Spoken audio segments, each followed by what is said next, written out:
Any politics not bent on improving society ceases to be politics. Any life not bent on self improvement risks ceasing to be a life taken seriously.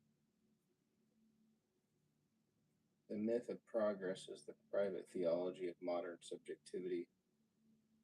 To live is to imagine improvement. To imagine improvement is to defer satisfaction. The future functions as the lure of meaning. Hope is its narcotic form. Getting better begins in fantasy, the utopian rehearsal of one's potential. Every dream of betterment is an act of self percussion. Every dream of betterment is an act of self persuasion. Self persuasion against despair. Trauma and fantasy form a double economy. The wound and its imagined cure co create the self. To improve is to avenge the self upon the fact of existence. Trauma is not interruption but integral structure. The self is composed of what it survives. Getting better means retranslating shock into significance. Paralysis is the refusal or incapacity to metabolize experience. To metabolize experience is to re enter time after catastrophe. There is no development without trauma. There is no trauma without potentiality. Healing begins when safety is no longer the only goal. Risk is the symptom of life. Risk aversion the symptom of trauma. To live is to risk learning and not learning from experience. Conversion is the dramatic fantasy of instantaneous betterment. Benign trauma is the ecstatic analog of catastrophe, a shock that inspires rather than annihilates. Inspiration is the positive form of trauma, an event that changes what one can imagine. All discipleship is the repetition compulsion of admiration. Hero worship externalizes the imagination. It is the delegation of inner intelligence to an idol. All hero worship divides labor between self and other. The other imagines for other. Inspiration can both awaken and anesthetize. The imperative to get better can become a form of self-narrowing. Improvement risks becoming a fetish that displaces the question of value. To want to get better at something is not yet to know whether it is worth doing. Self-improvement can be a deferral of the desire, the substitution of becoming for being. To get better may obscure the question, at what cost and towards what end?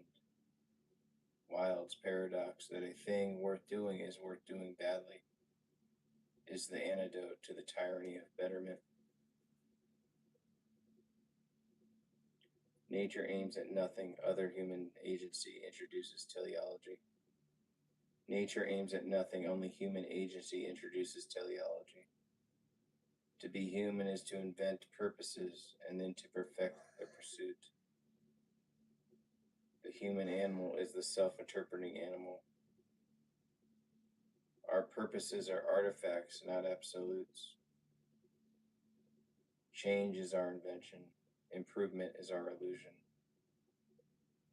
To have purpose is to act as though the world were designed for us, though it is not. We are our only purpose. We are our only purpose and therefore our only problem. To invent purpose is to transform the meaning of change itself.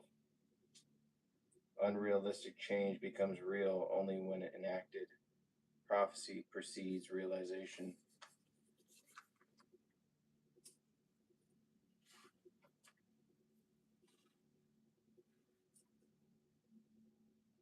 Every age oscillates between myth of total redemption and the myth of incalculable limitation. Magic transformation, magic transformation and natural determinism are the twin fetishes of history.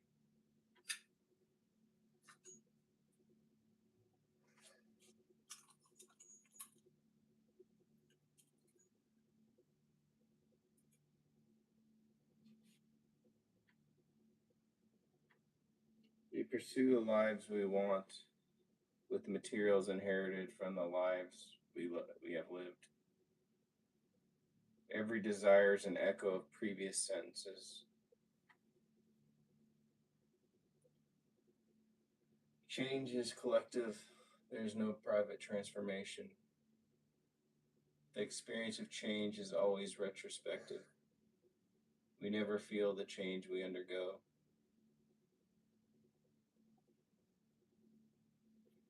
Some minds experience all change as catastrophe, others are possibility. The first task of freedom is to revise our concepts of change. To get better, we must risk thinking differently about getting better. In times of crisis, we must all decide again and again whom we love. For crisis is the renewal of preference. Every crisis demands a re-election of attachment. Love is the referendum of identity. To decide whom we love is to decide whom we serve, whom we obey, and whom we wish to resemble. Crisis is the moment when fantasy and loyalty compete for sovereignty. To ask what would you do if you were cured is to expose the fiction of inhibition. The fantasy of cure assumes one already knows what's one's own desire. The fantasy of cure assumes one's already knows one's own desire. The command, then go and do it, is the analyst's ironic translation of freedom into prescription.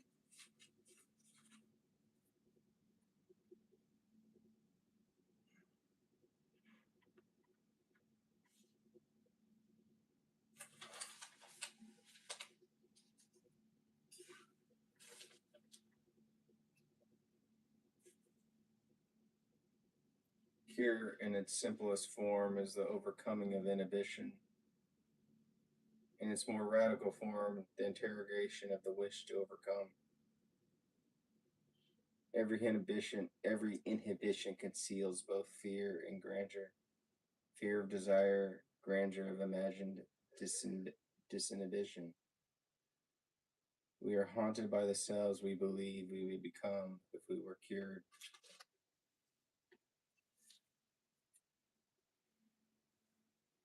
The existential patient is the sum of their choices. The psychoanalytic patient is the symptom of their refusals.